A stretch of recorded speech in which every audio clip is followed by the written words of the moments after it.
నువ్వేం అడుగుతున్నావో నాకర్థమైంది. నువ్వెక్కడ పనిచేస్తున్నావు? Courier service.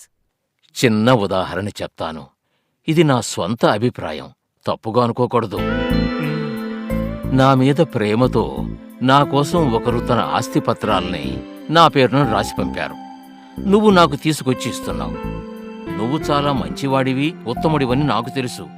కాని నేనెవరికి కృతజ్ఞతలు చెప్పాలి? ఆస్తి పంపిన ఆయనకు. నేను ఆస్తిని సొంతం చేసుకుని పంపినతన్ని పూజిస్తానా, నిన్ను పూజిస్తానా? నేను చేసే తప్పని చెప్తున్నారా? అది చెప్పడానికి నేనెవర్నయ్యా? నేను సరిగ్గానే చేస్తున్నానని నేననుకుంటున్నాను. ఇది 100% నా వ్యక్తిగత అభిప్రాయం. అదేలా సార్, 35 సంవత్సరాలుగా నేను మా అమ్మతో పాటు ఉంటున్నాను. సడన్ గా ఇంటికొచ్చి ఈవిడ మీ అమ్మ కాదు అని చెప్తే నేనెలా సార్ రాగలను? అది నిన్ను నమ్మించిన వాళ్ళు చేసిన తప్పై ఉండొచ్చు. నువ్వే పరిశీలించి తెలుసుకోవాలి. అందుకే దేవుని మాటలున్నవి. చెయ్యని తప్పుకి 35 ఏళ్లుగా జైల్లో ఉన్నావే అనుకో.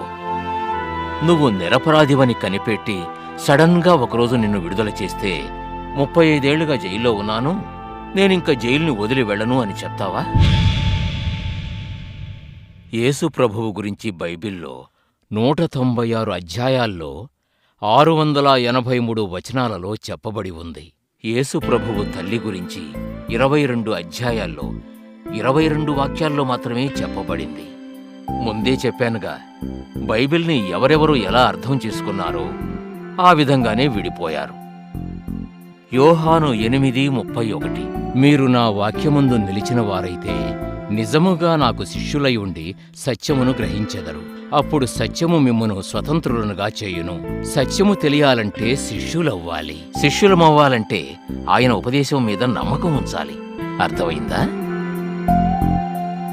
మత్తయి చివరి అధ్యాయంలో చివరి వాక్యాలలో యేసుక్రీస్తే చెప్పారు, మీరు వెళ్ళి సమస్త జనులను శిష్యులనుగా చేయుడి. తండ్రి యొక్కయు కుమారుని యొక్కయు పరిశుద్ధాత్మ యొక్కయు నామములోనికి వారికి బాప్తిస్మమిచ్చుచు వాటినన్నిటినీ గైకొనవలెనని వారికి బోధించండి. ముందు శిష్యుల్ని చేసుకోవాలి, తరువాత బాప్తిజం ఇవ్వాలి. మనం వ్యతిరేకంగా చేస్తున్నాం. ముందు బాప్తిజం ఇచ్చి తరువాత శిష్యులుగా చేయడానికి ప్రయత్నిస్తున్నాం. ఆ బాప్తిజాన్ని కొన్నిసార్లు చిన్నపిల్లలప్పుడే ఇచ్చేస్తున్నాం. సార్, మీరు అద్భుతంగా మాట్లాడుతున్నారు సార్. దానికి కూడా యేసు చెప్పారయ్యా, మీరు పాముల వలె వివేచన కలిగి పావురము వలె నిష్కపటమైన మనసు గలవారయుండు